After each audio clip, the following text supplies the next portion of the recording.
High বন্ধুরা, রুই মাছ ভেজে নিয়েছি, পেঁপে কেটে আলুগুলো কেটে নিয়েছি, জিরা ফোড়ন দিয়ে দিয়েছি।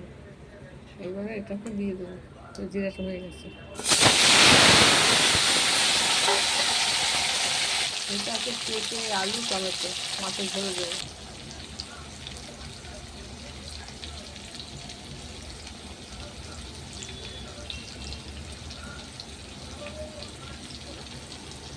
এবার মশলা দিয়ে দেবো, ভাজা মশলা আছে, ভাজা মশলা একটু ধনে পাতা দিয়ে দিই। দিয়ে এবার জল দিয়ে দেবো, বেশি জল দেবো না। মাছ ফুটোটা মাছ, এটা তো আমার পেঁপে দিয়ে রুই মাছের ঝোল হয়ে গেছে। ভালো লাগলে লাইক শেয়ার করবেন, দেখবেন খুব টাইম কমই হয়ে গেছে।